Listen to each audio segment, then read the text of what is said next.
Welcome to the Flexible Mind. I'm here with my buddy Dave. Hello, thank you. And we appreciate you listening. Today we're going to be discussing the current crisis at the border and, the whole issue with immigration there. And Dave, if you could explain to us just a little bit what's going on. Well, currently at the southern border with Mexico, it's kind of weird. There's a massive influx of people trying to come from Central America into the United States. Yeah.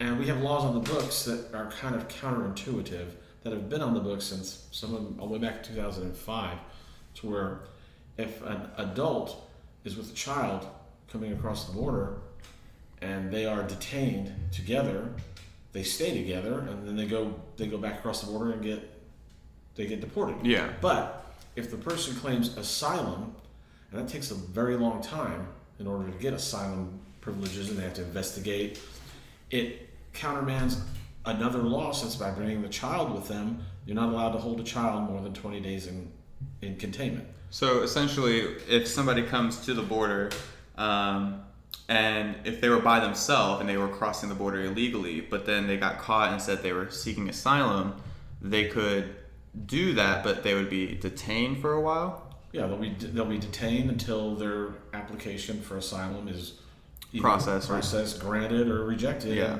Some get granted, some get rejected. But then what's going on is people are bringing kids now, which kind of complicates the situation because and it's not always their kids. Keep in mind, it's other people's. You can't verify if they're just bringing somebody along, because think about it like this: if you were a person that was going to do human trafficking, it'd be real easy to just take the kid, not your kid, travel to the border, get caught, claim asylum, and then the kid gets released in 20 days. Your application gets rejected, or you withdraw your application and say, all right, well, I give up. This is too much. I'll just go home. And then that person's been able to enter the United States. And who knows who that person's going to on the other side. That's true. I didn't even think it like that. I thought of it more of like people using it as like a ticket to get in, using the kid in that 20-day period to essentially just wait it out, and then once the kid's released, it's not like they're going to put the kid in jail, so the kid's released into the world, but they need their parents, so they release the parents with them, and it just becomes like the whole family unit gets to pass through.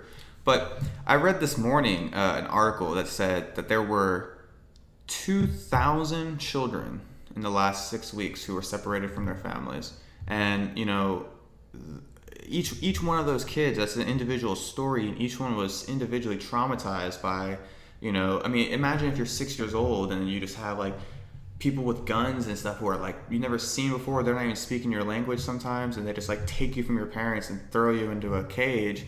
And that's what the media is portraying right now, are these kids in cages. But then the White House is also saying the opposite. They're saying, no, we're taking care of them.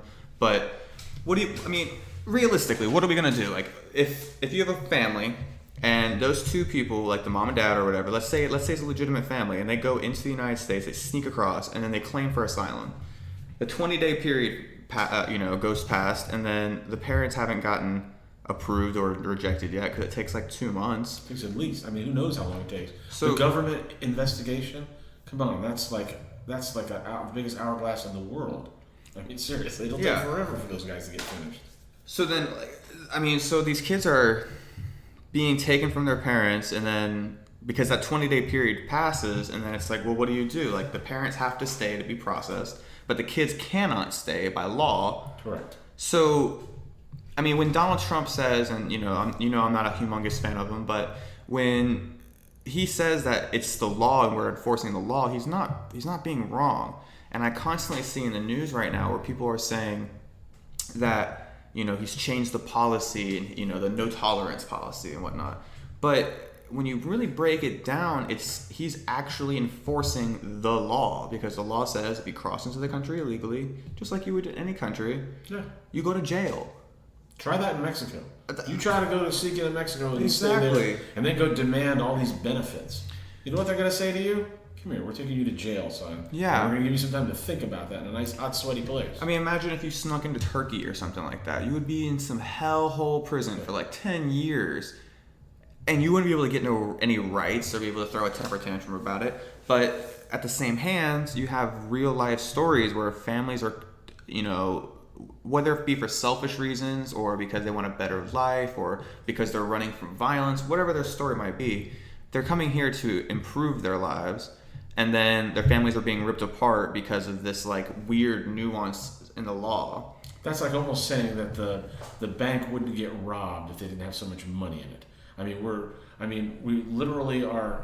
You're taking the blame to the wrong place. You know, it's the people that are coming across the border that are breaking the law. Exactly. And it's not exactly. our problem. That's not. And you know, if you know that the way that the law is set up right now, if they want to change it, hell, you know that Trump is leaning on Congress today. Actually, it was on the news that he was at Capitol Hill saying, this is your job to fix it. The executive branch's job is to enforce the law. Yeah. Right? And their job is to make the law, and the judicial branch is to decide what's constitutional and what's not, and what's right and what's wrong, and to sentence. And I guess this is almost like an example of the road to hell is paved with good intentions or something like that. Because the 20-day law was to expedite the process for children. So if you're an unaccompanied minor or something like that, you're not sitting in a jail cell or a holding cell for 3-4 months. You can get expedited. You can actually get to the people on the other side.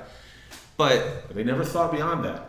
That's exactly. 20 days, and then what happens after that? Or what happens with the family? Exactly. I mean, the parents are going to take 20 days, and this is. I feel like the problem is so big, but it's the solution is so simple, and that would be to pass a law that says, in the case of immigration issues, if it's a family being detained as a unit, then the unit can stay together through the process. That should be like that. And it would be done. There wouldn't be this issue. But then you know what's going to happen now? You're going to have the left go out and go bananas. They're going to go apeshit bananas that you're locking up kids and putting them in jail with their parents. Because that's the extent of it. Think about it like this. Your mom and dad, when you're a little kid, you're 10 years old, they decide they're going to go knock off the ABC liquor store, and they get caught.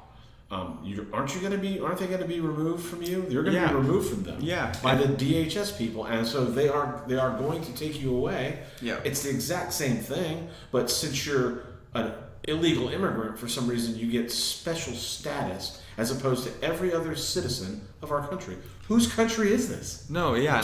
Whose country is this? Yeah. It's ours. And there's almost like this sense of entitlement when they come across. And I'm not trying to down all immigrants, illegal or not. But what I'm saying is, if you come into the country illegally and you break a law to come into the country, then you should go to jail. That's what the fuck. If you went to any other country, they would put you to jail. Yeah. And if, like you said, exactly right. And now some nice air-conditioned, get computers and internet and all the food you want, and the kids keep going to school and everything. They just throw you in jail. They don't care if you're 15 years old and you're still in high school. Yeah. They don't care. And just like your point with the liquor store thing, like if your parents go to jail, you go either to relatives or you go into the foster system, which is the government, which is the same thing which is going on at the border right now. Is their parents are breaking the law. They're being detained and processed as a criminal unless they were specifically going for asylum, in which case they don't get broken up. No one's talking about that. If you go to a point, I think it's called a point of entry or something like that, and you declare you're coming here for asylum, they're not separating those people, as far as I understand. But if you are caught sneaking in, or you declare asylum outside of that, they're going to detain you and separate you. And it's just like with the liquor store scenario. If your parents break the law and they go to jail, the kids get taken somewhere too. Yeah. But it's a media thing. But there's so many of them, though. Think about it like this, though. It's the media thing. It's exactly at the same time that other things are happening. So it's a distraction. This has been going on through Obama's administration, Bush's administration. This isn't something Trump just dreamed up. I mean, this has been a law for a long time.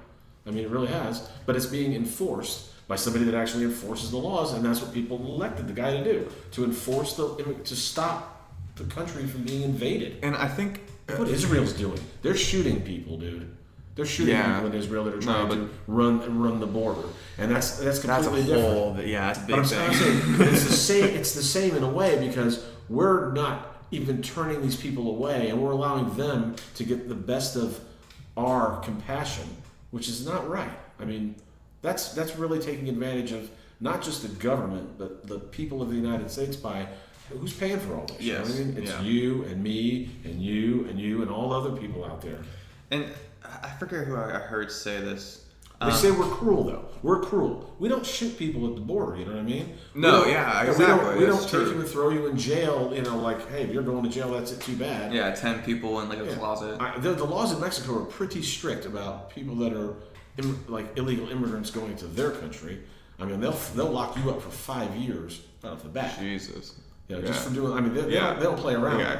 And that's why when you see Trump on TV, sometimes he'll even say that. He'll go, "You try to go sneak into Mexico and see what happens Yeah. to you."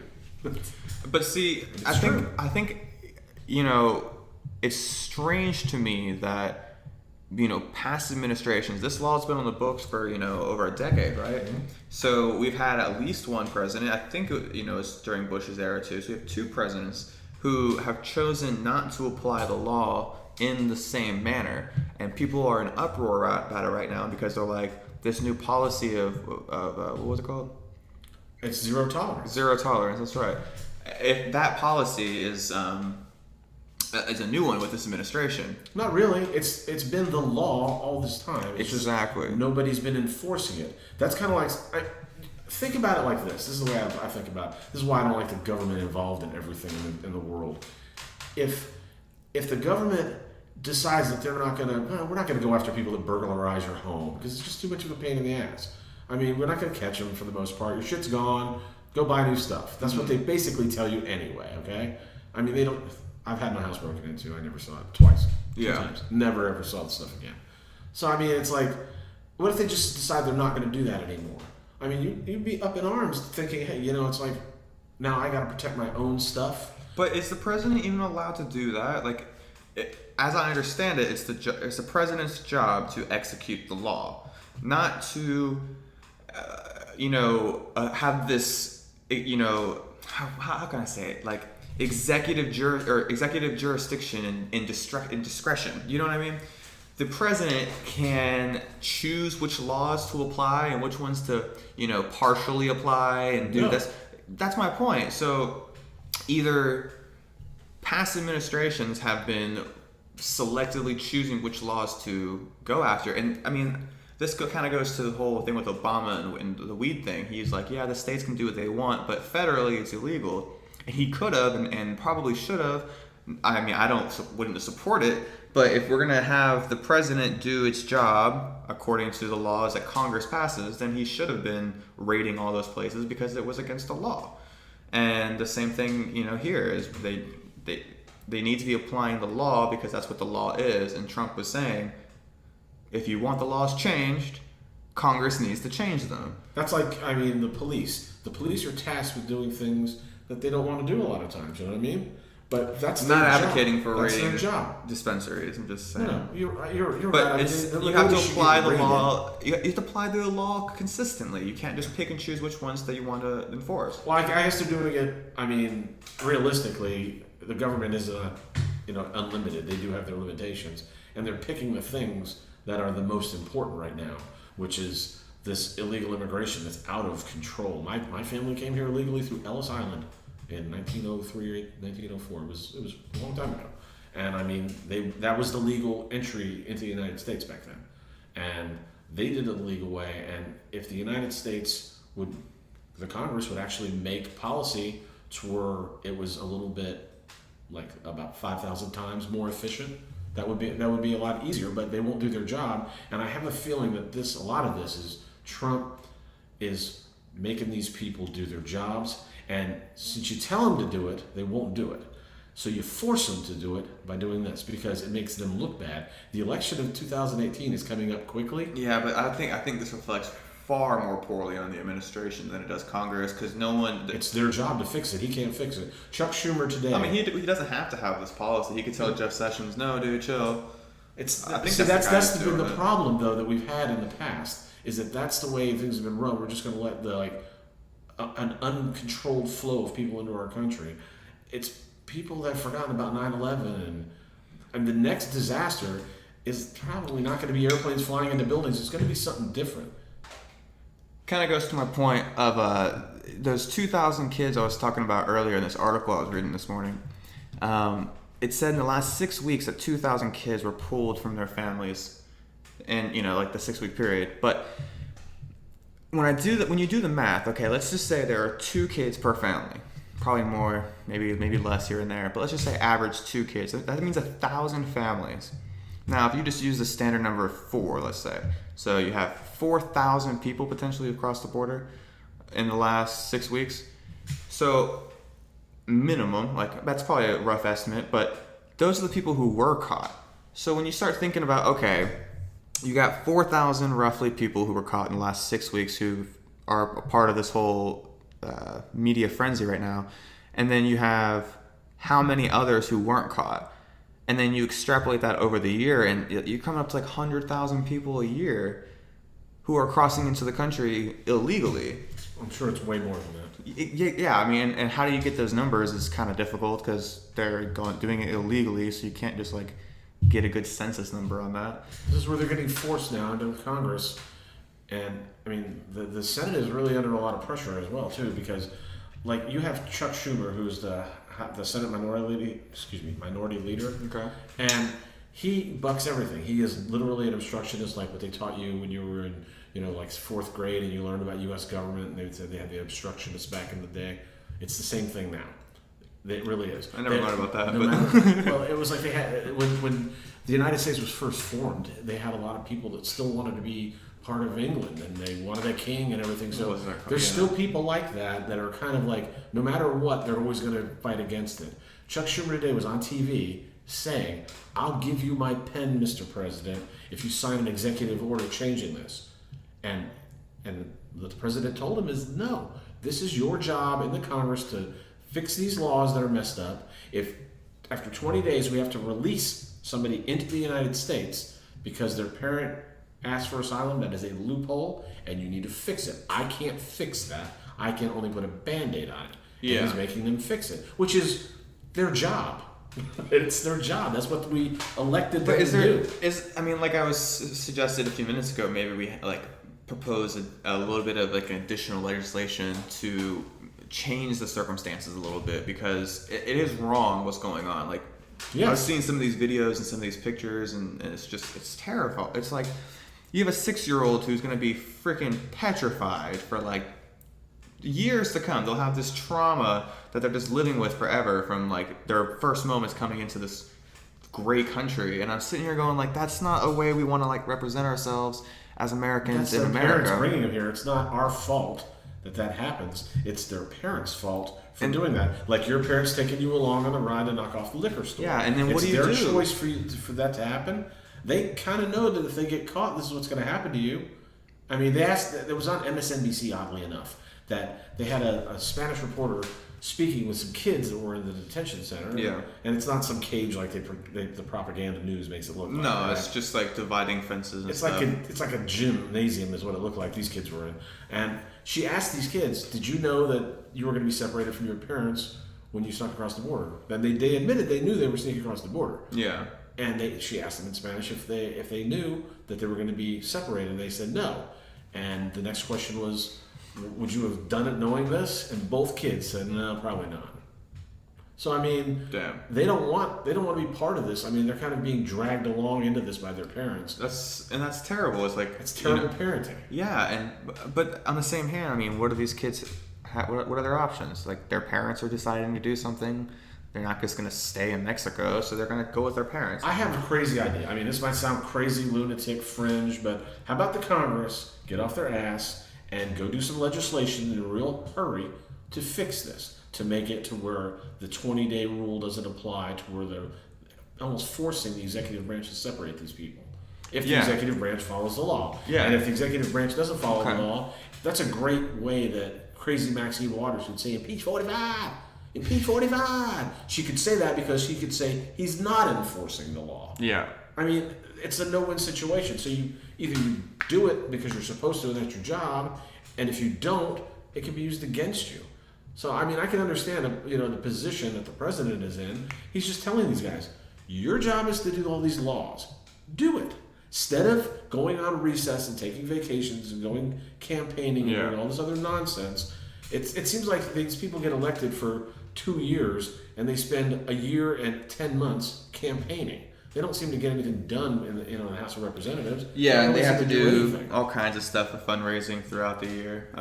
So they're not doing what they're supposed to be doing as legislators. It's become like a big money game. Whoever get the most money. But doesn't and that these kind of kids feel are like a pawn in that game. But doesn't this feel kind of like the blame game essentially? Like, Yeah. you know, the administrations obviously they have the zero tolerance policy, so they've adjusted their stance on how they're going to execute the law in comparison to former administrations. Whether or not that's wrong is a different discussion.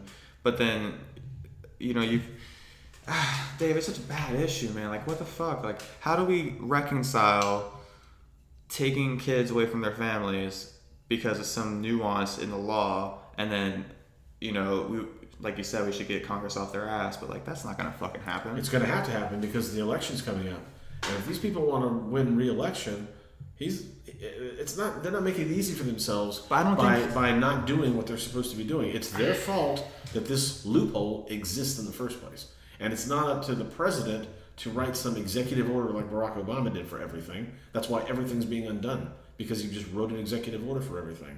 If you want something to stick, it has to be voted on in Congress and turned into law. Yeah, and I mean That's different. To me, it almost seems, for a lot of it, not necessarily every single bit, but when it comes to executive orders, like it's an overstepping of presidential power, because if you're the executive branch, you're not there to make laws. You're there to interpret it and apply it to the society.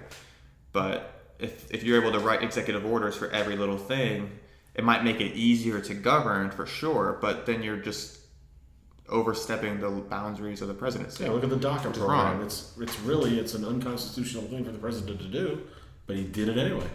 And see, I guess this is where I'm kind of weird, because like on one hand, I support the building of a wall because if the taxpayers want it, fine, and it kind of improves immigration, not really, but fine. And I also support the DACA people. Like, if you came here as a kid when you're fucking 4 years old, like the kids who are coming across now, and then, you know, your parents, you just happen not to get caught. I mean, those DACA kids are essentially the kids who are caught right now, just the ones who didn't get caught. And, you know, they spend 18 years, or, you know, well, not 18, but yeah, I mean, it could be 30 years here. And then they get caught, and it's like, wait a second, you're not legal. But it's not really their fault. This is a prevention mechanism, I think, that the current administration is doing to prevent DACA 2.0 from happening right down the line, not learning from this stupid mistake of where we've gotten ourselves and making the same mistake again in another 15 years when it's a totally different administration and they're having to deal with the exact same thing they had to deal with before. I mean, do you want our country to be like Europe, the invasion that's happening to them? I mean, they're literally being invaded. Their culture is changing. It's being lost. That's not really debatable, to be honest. I mean, Sweden's whole demographic is completely changed. Do you want that here? It's the question. There are people that are leftists, and I am an anti-leftist. I don't subscribe to any of their ideology because it doesn't work. Yeah, and I guess we have to distinguish between a leftist and a liberal, because they're a leftist. Yeah, because I mean, I always say I'm liberal, but I'm like more of a classical liberal, or libertarian, I guess you could say in modern terms. But the left today is definitely not liberals or even progressives. They seem to be some kind of like crazy, like Antifa people and stuff. Like they're just like some extra crazy shit, and they feel like they're justified through your speech is hurting people, so we're here to stop you, and they feel justified in their position. But on the same hand, you're being fascist by not allowing people to speak their minds, and that's why we're having a problem at the border, because people are afraid to call it what it is. You know what I mean? We're being invaded by people that don't have it's like your home. You don't just leave your doors unlocked and let everybody come in and just stay and eat your food and do whatever. I mean, you protect your home, and it's like our country, which is our home, is not being properly protected by the people that we elect to do that job, and they're not doing it. And that's what bothers me more than anything. Yeah. That guy I was showing you earlier, the Jesse Lee Peterson dude from the Fallen State, he's got some outlandish ideas. I'm not subscribing to all of them, but he often poses the question to people who are really pro-immigration, and he says, do you have walls around your house? And a lot of them are like, well, I don't have walls around my house, but my house has walls. And he's like, that's my point. It's like, you have walls to keep people out. you do the same with your country, right? Like, and he was equating it to Trump and saying like this is his house and he's just protecting it. He's putting a wall around it and keeping people who shouldn't be in out. And I'm like, yeah, I mean, I guess that's like a logical extension. Like, it's a problem that's not. although the wall is gonna be useless though. I mean, come on. Like, if the taxpayers want, if you guys want a fucking wall, we'll build a wall. It's your money. But is it really useful? I mean, you could have like a huge barbed wire fence for way cheaper than a fat wall, and then just have drones fly back and forth between checkpoints. Be 1,000 times cheaper. I'm no expert on which one will work better. I mean, in Israel, they've made it work. I mean, when you go to Israel, there's walls and barbed wire fences, and they're patrolled and they're heavily guarded, and they do work. Yeah, they really do. But this is a different society, country-wise, like we have. Yeah. Over there, their enemy is literally at their border for the most part. We don't really have a war, an ongoing war, this bitter hatred going on with Mexico or Central America even. There's really not anything like that going on with us. But these people just feel like they can just walk across the border and say, I'm here, feed me, clothe me, get me a job. Yeah. And that's not the way it works. And I don't understand that mentality, because I am a citizen here and I don't even get that treatment. So why do you think you can come here illegally, sneak in the country, and then just demand all these rights that you haven't paid into? That just doesn't seem fair to the taxpayer. Maybe we should ask California why. They're trying to make their whole state that way, to where everybody can come. They have the gigantic homeless problem there. They have a ton of illegal immigration, and they're ranked as number 50 as the best states to live in the United States. They're the dead last. No way. What study was that? They're dead last. I think it was a Pew Research study. No, Pew for real. It was reported on CNN even. Yeah. They said California came in dead last. We'll find that out. You should look it up and put the link in on the. Yeah, there we go. We'll figure it out and find it at the end. Yeah, there we go. But they're making their state almost like the example, and people that are living there are revolting. There's cities that are saying, no, we're not going to do away with immigration enforcement like they want the police departments to do. Don't communicate with the ICE people and the Border Patrol. Dianne Feinstein, it was either today or yesterday, she introduced a bill and got a whole bunch of Democrats to sign on for it too. And it is basically to say that no arrests of illegal aliens are allowed to happen within 100 miles of the Mexico-United States border. And people actually got on board with this. I was like, I heard it on the news when I was getting ready to come over here. Beyond 100 miles or within 100? Within 100 miles. So 100 miles. So they can get in 100 miles into the country. You can't arrest them. That's what. And but the weird part is that she had other people go, okay, I'll do that. It's like, what kind of morons? I mean, that defeats the purpose of the border. That defeats the purpose of being elected to protect the United States and do the will of the people. That is not in the best interest of the United States. That's what lobbyists do. Who do you think writes all this legislation? Yeah. You think these guys you listen to these brainiacs? But then why would lobbyists want to be so against immigration? Because as far as I understand, businesses tend to do pretty well with the illegal immigrants. Cause they're not against it. They're for illegal immigration. They really are. So then why is everybody pushing against it now? Who do you mean everybody? I don't understand what you're talking about.